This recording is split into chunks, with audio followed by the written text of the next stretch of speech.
చివరిగా వాళ్ళు చేయాల్సింది ఏంటి అంటే యెహోవా నామంని సన్నుతించాల. అంటే దేవుని నామంని కొనియాడడం, దేవుని నామంని శరీరులందరూ నరులందరూ ఆయన దేవుని నామాన్ని కొనియాడడం అనేది చివరిగా రాయబడింది. ఈరోజు 145వ కీర్తన 16 వచనం ద్వారా దేవాది దేవుడు ఈరోజు మనతో మాట్లాడు. నీవు నీ గుప్పిలి విప్పి ప్రతి జీవి కోరికని తృప్తిపరచుచున్నావు. ఏమంటుండంటే నీవు నీ గుప్పిళ్లను విప్పి ప్రతి జీవి కోరికని తృప్తిపరచుచున్నావు. దేవాది దేవుడు ఆయన గుప్పిళ్ళని విప్పి ప్రతి జీవి కోరికని ఆయన ఏం చేస్తుండంట, తృప్తిపరిచి ఉన్నాడు. ఆయన ఏంటంట, పుడిసుటిలో జలములు పట్టుకున్న చేతులు, జేనతో ఆకాశముని కొలచూచిన చేతులు ఏమంటుండంట, ఆయన గుప్పిలి ఎంత ఉంటుండొచ్చు. మన గుప్పిలి అంటే ఇంత ఉంది, మనం మూసుకున్నామంటే మన గుప్పిలి ఇంత ఉంది. కానీ ఆయన గుప్పిలి ఎంత ఉండొచ్చు, ఆయన గుప్పిలి ఎంత ఉందో చెప్తుండు. ఆయన గుప్పిలి విప్పితే ఏమవుతుందంట, ప్రతి జీవి కోరిక తృప్తిపరచబడుతుందంట. అంటే ఆయన గుప్పిలి ఎంత పెద్దగా ఉండొచ్చు. మన గుప్పిలి, మన పిడికాడు, మన గుప్పిలి ఇంత ఉంది. కొంతమంది పిడికాడు అంటారు, కొంతమంది గుప్పిళ్ళు అంటారు. మన గుప్పిలి ఇంత ఉంది. కానీ దేవుడు గుప్పిలి విప్పుతానంట ప్రతి జీవి కోరిక తృప్తిపరచబడుతుంది. అంటే ఆయన ఆకారం ఎంత ఉండొచ్చు, ఆయన చెయ్యి ఎంత ఉండొచ్చు, ఆయన గుప్పిలు ఎంత ఉండొచ్చు. ఒక చిన్న సంఘటన జరిగింది. ఒక అబ్బాయి వాళ్ళ డాడీకి స్కూల్కి వెళ్తుంటే రోజు చెప్తుండంట, డాడీ నాకు చాక్లెట్లు తీసుకురా, నాకు చాక్లెట్లు తీసుకురా అంటే రోజు వాళ్ళ డాడీ మర్చిపోతూనే ఉండు. సరే ఈ బాధ భరించలేక ఒకరోజు వాళ్ళ డాడీ ఏం చేసిండంటే ఒక డబ్బా తీసుకొని వచ్చిండంట.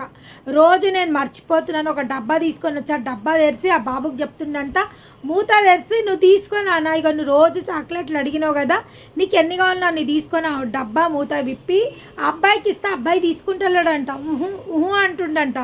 ఎందుకురా ఏమైంది, తీసుకో, రోజు చాక్లెట్లు దేనన్ని రోజులు నన్ను ఇబ్బంది పెట్టినావు కదా, ఇప్పుడు నీకు ఎన్ని కావాలో అన్ని తీసుకోమన్నప్పుడు ఏంట్రా నువ్వు తీసుకుంటలేవు అని అడిగినప్పుడు, లేదు డాడీ నువ్వెయ్యి అంట. అయ్యో నీ మోమాటం చల్లకుండా తీసుకో అని అన్నప్పుడు వాళ్ళ డాడీకి అర్థమవుతలేదు అసలు వాడు ఎందుకు వాళ్ళ డాడీని ఏమంటుండో వాళ్ళ డాడీకి అర్థమవుతలేదు.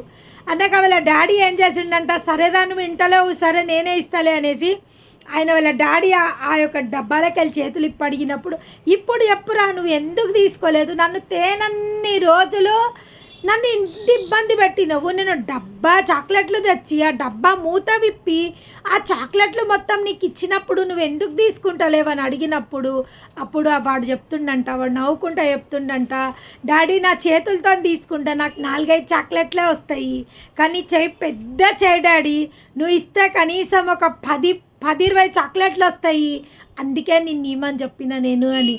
నిజంగా ఆ అబ్బాయి ఏ విధంగా తన గుర్తుపట్టిండో, నిజంగా నా చేతులతో నేను తీసుకుంటే అది కొంచెమే నాకు వస్తుంది, కానీ నా తండ్రి చేతులు విశాలమైన చేతులు, నా తండ్రి చేతులు గొప్ప చేతులు. అదేవిధంగా ఇక్కడ ఏమంటుండంటే, దేవుడు గుప్పిలి విప్పితే ప్రతి జీవి కోరిక తృప్తిపరచబడుతుంది. అంటే సమస్తం ఎక్కడున్నాయి, ఆయన చేతుల్లో ఉన్నాయి.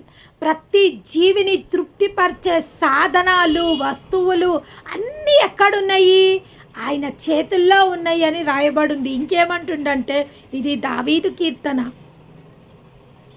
ఇది దావీదుది కీర్తన. ఇది దావీదు మాత్రమే ఇటువంటి దేవుణ్ణి ఈ విధంగా కొనియాడగలడు, ఈ విధంగా గణపరచగలడు. అయితే ఒకవేళ ఏమంటుండు, ఆయన మననంటే ఎక్కడ చెక్కుకుండంట, అరిచేతులలో ఆయనను మనం చెక్కుకుండంట, కుడి చేతితో మనని ఆయన ఎక్కడ ఏ చేతితో పట్టుకుండంట, కుడి చేతితో మనని పట్టుకుండంట, అరిచేతులలో ఆయన మనని చెక్కుకుండంట. అంటే మనకు కావాల్సినవి అన్నీ ఆయన అరిచేతులలో మనం చెక్కుకుంటూ అని అంటే మనం ఎక్కడున్నాము, ఆయన చేతులలో ఉన్నాము.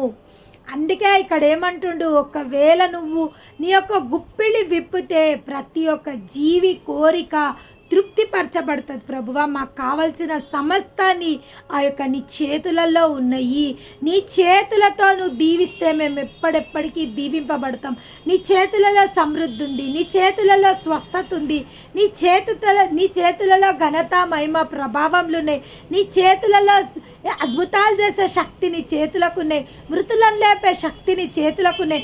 గుడ్డివారికి చూపునిచ్చే శక్తి నీ చేతులకు ఉన్నాయి. కుంటివారిని నడిపించే శక్తి నీ చేతులకు ఉన్నాయి ప్రభువా అని ఇక్కడ రాయడం జరిగింది. ఇంకా ఏమంటుండంటే, యెహోవా తన మార్గంలన్నిటిలో నీతి గలవాడు, తన క్రియలన్నిటిలో కృప చూపువాడు. మన దేవుడు ఎవరంట?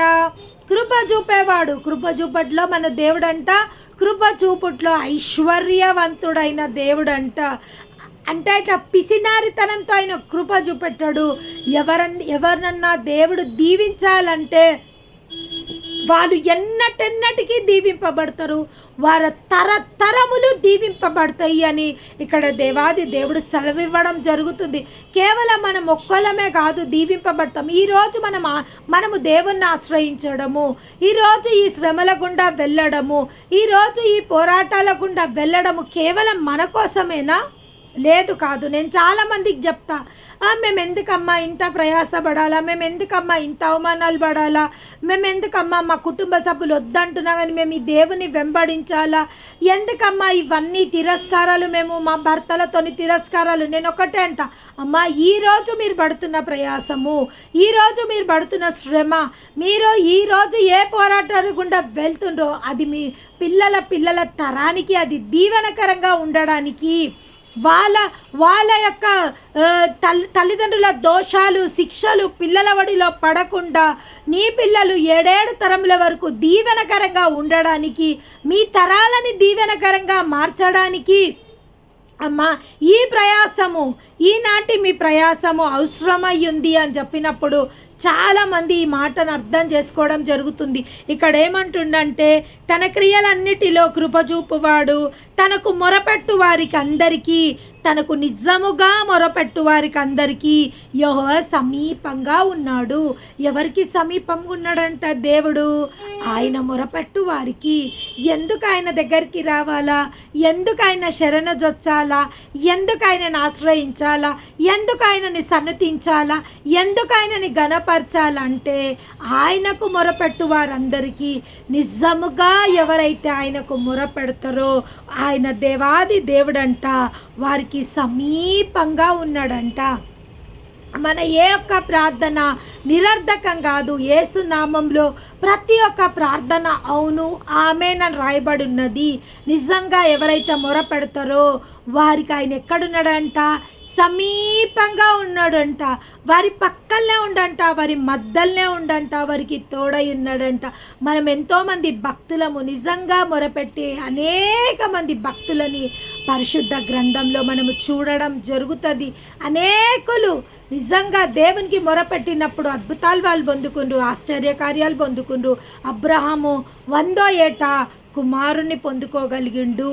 అసలు నిరీక్షణకు ఆధారం లేని సమయంలో, నిరీక్షణకు అసలు ఆధారమే లేదు అబ్రహాం జీవితంలో, అయినప్పటికీ నిరీక్షణకు ఆధారం లేని ఆ సమయంలో ఎప్పుడైతే అబ్రహాము నిజంగా మొరపెట్టిండో, దేవుని సమక్షంలో ఆయన మొరపెట్టిండో, అప్పుడు ఆయన మొరని దేవాది దేవుడు ఆలకించి ఇస్సాకును అనుగ్రహించిన వాగ్దాన కుమారుణ్ణి ఆయనకి ఇవ్వడం జరిగింది.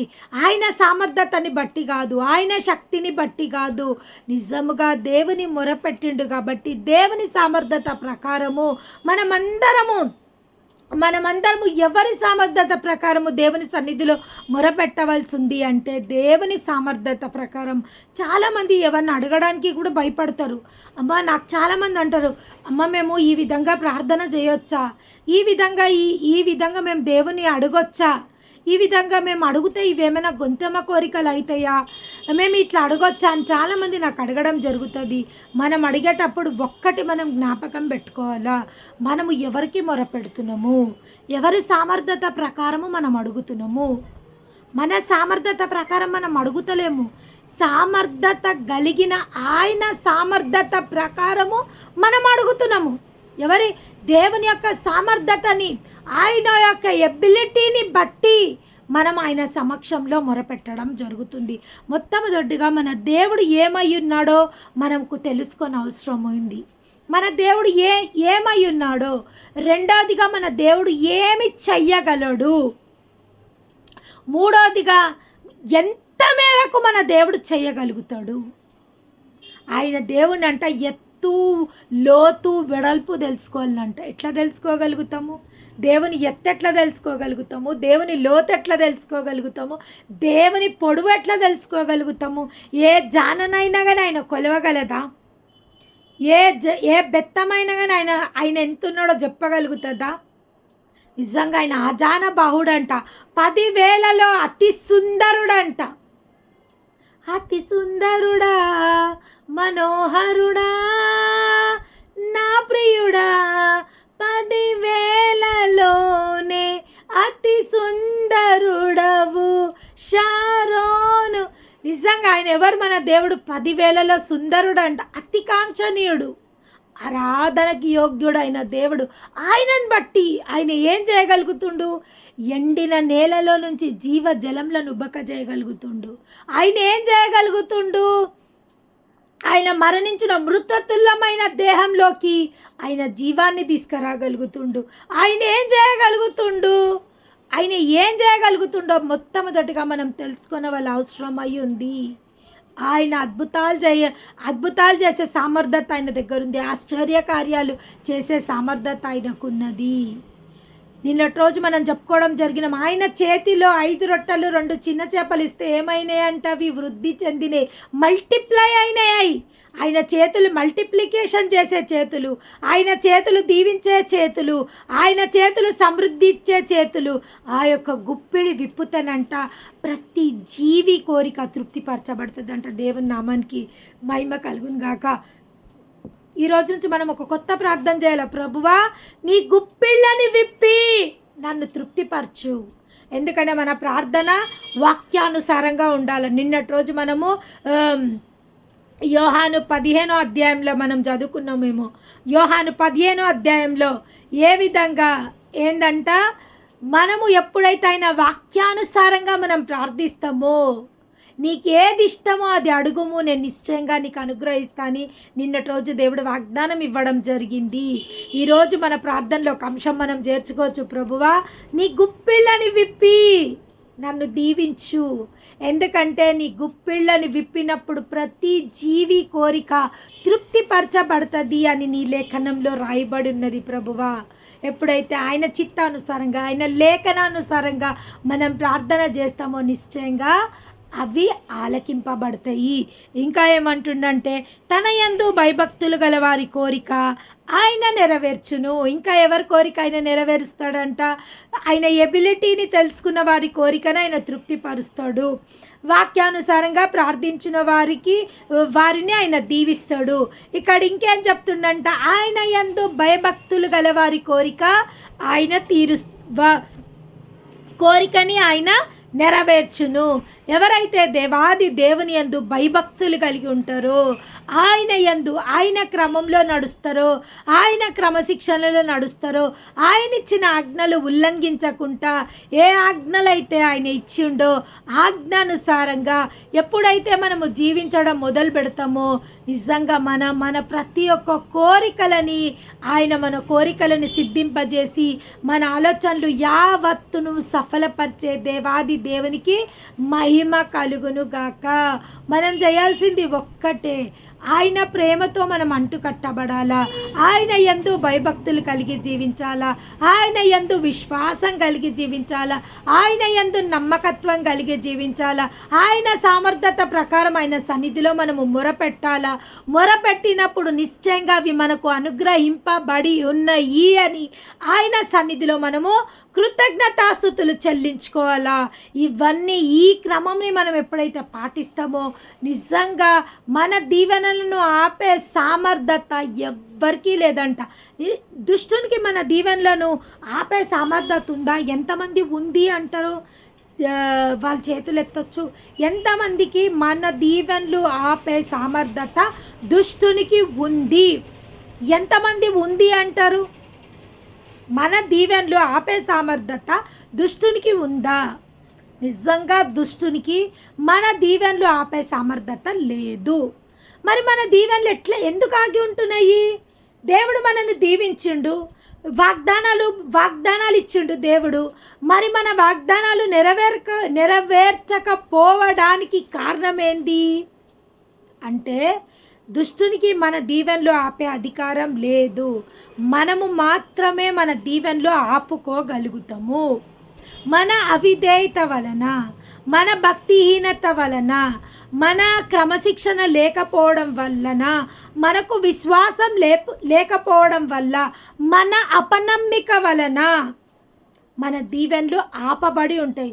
ఎందుకంటే ఒక దీవెన దేవుడు మన కోసం పలికినప్పుడు దుష్టునికి అధికారం లేదు. ఆ దీవెనలు ఆపే అధికారము దుష్టునికి లేదు. దానియల్లో ఏం జరుగుతుంది? దానియేలు దేవుని సమక్షంలో ఆయన ఉపవాసం ఉండి ఆయన ప్రజల దోషముల నిమిత్తము, వాళ్ళ దోషములకు ప్రాయశ్చిత్తం చేయడం కోసము దేవుని సమక్షంలో దానియేలు ఉపవాసము ప్రకటించుకొని ఆయన తైలాభిషేకాలు మాని, ఆయన రుచికరమైన భోజనములు తినకుండా, ఆయన ఏ విధమైన ద్రాక్షరసమును పానం చేయకుండా దేవుని సమక్షంలో ఉపవాసం ఉన్నాడు. దేనికోసం ఉపవాసం ఉన్నాడు?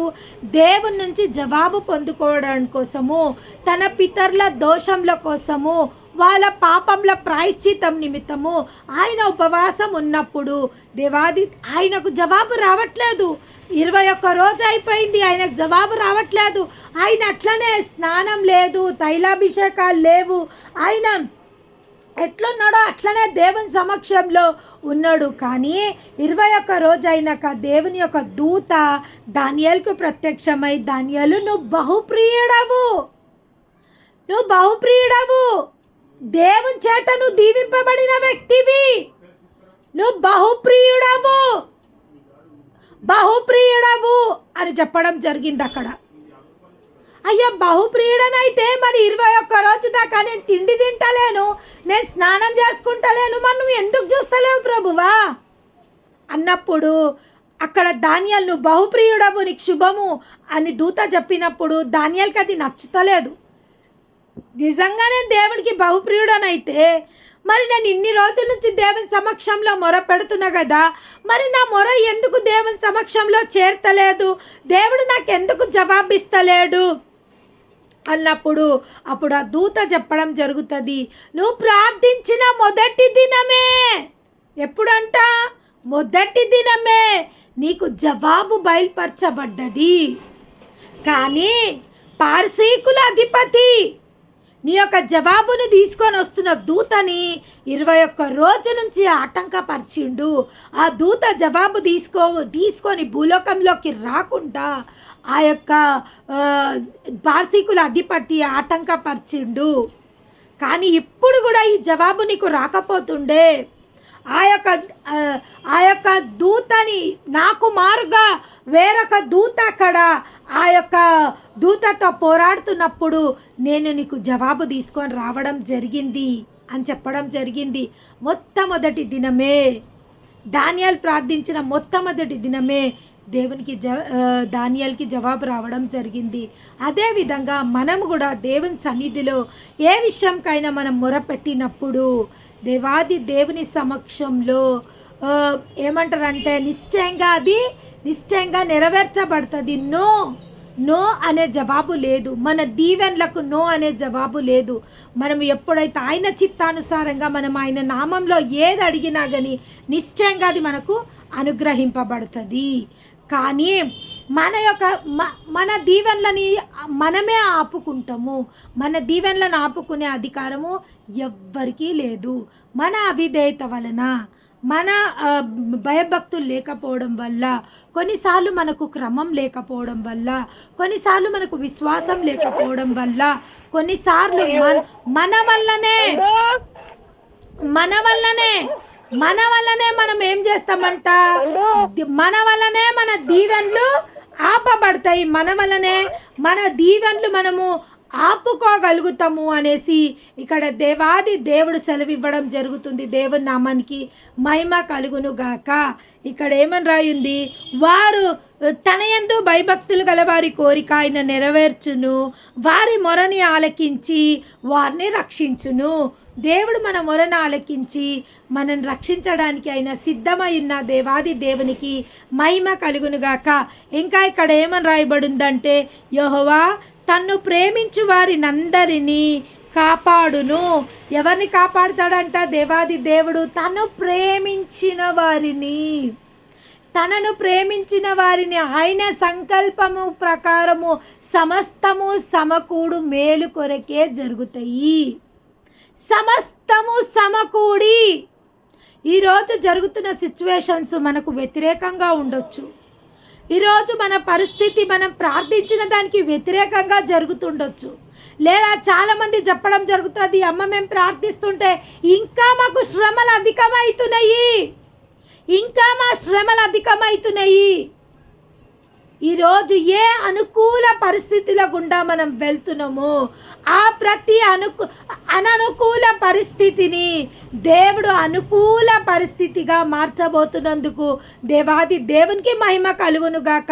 ఈరోజు మనం ఎంత ప్రార్థిస్తున్నా, దేవుని సమక్షంలో ఎంత మొరపెడుతున్నా మన పరిస్థితిలో ఏ మార్పు లేకపోవచ్చు, మన స్థితిలో ఏ మార్పు లేకపోవచ్చు.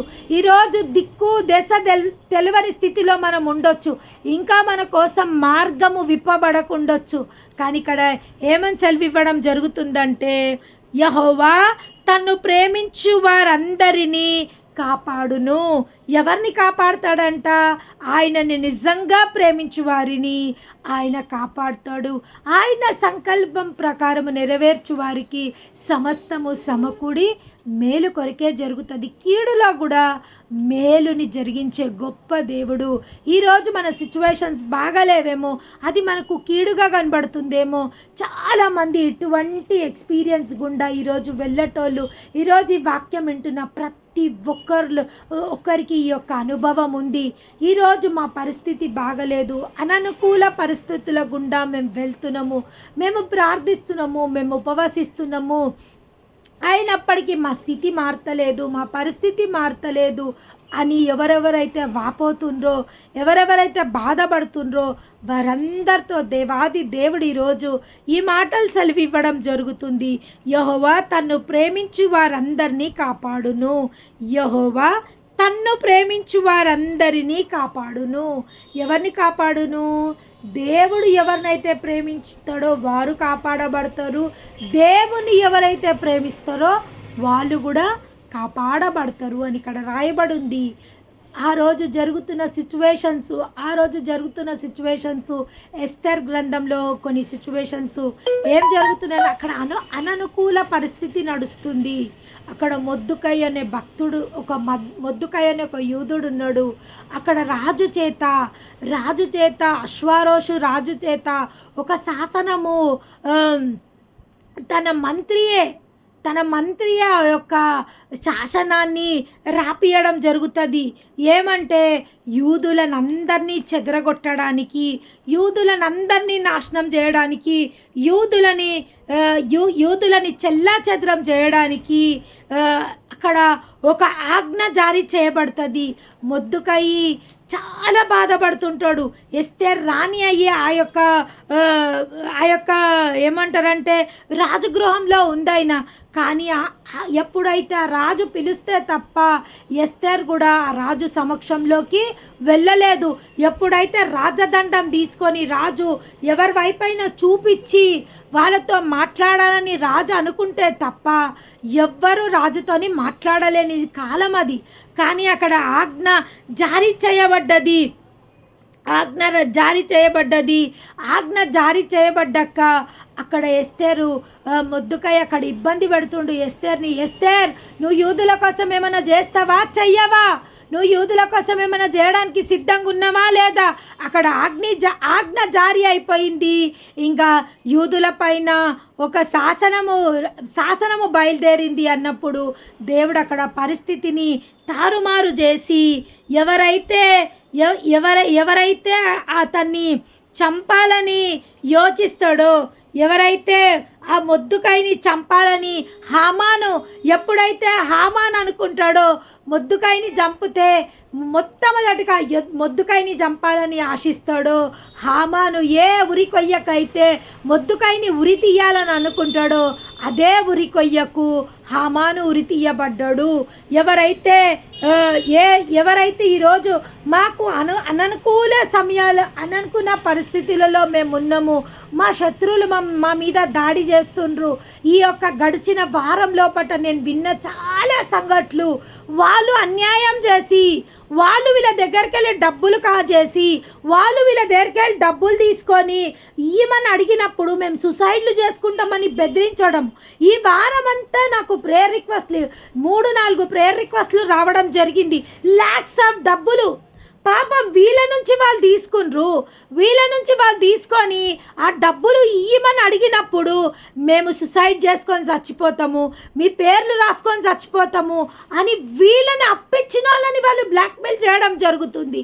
వాళ్ళు అసలు ఎట్లా అంటే అక్కడ వాళ్ళ డబ్బులు పోయి అక్కడ మనశ్శాంతి లేకుండా వాళ్ళు భయపడుతుండ్రు. నిజంగా వాళ్ళకి ఏమైనా జరిగితే ఇది మా మీద వస్తుందేమో, అమ్మో మాకు డబ్బులు లేకపోయినా పర్వాలేదు కానీ ఈ టార్చర్ మేము భరించుకోలేమని ఎంతోమంది ఈ వీక్ అంతా చాలామంది నాతో మాట్లాడడం జరిగింది.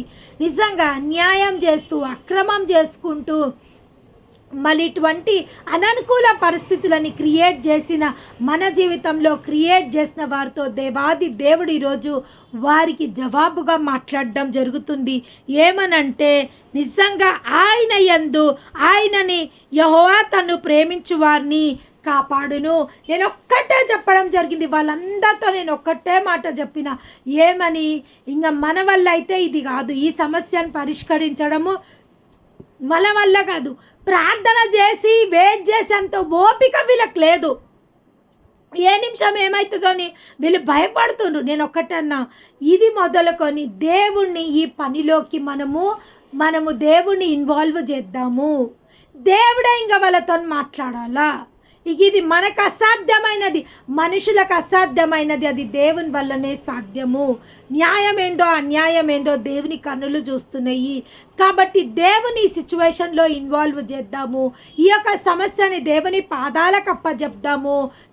తప్పకుండా దేవుడు పరిష్కారంని అనుగ్రహిస్తాడు అని వారందరితో నేను చెప్పడం జరిగింది. దేవుని నామానికి మహిమ కలుగును గాక. ఇంకా ఇక్కడ ఏమని రాయబడిందంటే, అయితే భక్తిహీనులనందరినీ ఆయన నాశనం చేయును, నా నోరు ఆయనని స్తుతి చేయును. దేవుని నామానికి మహిమ కలుగును గాక. చూడండి, నేను ఇక్కడ మీతో మాట్లాడుతూనే ఉన్నా, కింద ఈ వర్స్ ఉందని నిజంగా నాకు తెలియదు. నేను మీతో మాట్లాడుతూనే ఉన్నా, పరిశుద్ధాత్ముడు ఇక్కడ జవాబు ఇచ్చేస్తూనే ఉండు. ఇక్కడ ఏమంటుండ ఆయన, అయితే భక్తిహీనులనందరినీ ఆయన నాశనం చేయును. నాశనం చెయ్యాలని మన చిత్తం కాదు. నిజంగా వాళ్ళు నాశనం కావాలా, వాళ్ళకి ఏదో కీడు రావాలా అని చిత్తం కాదు. కానీ తన ప్రేమించు వారిని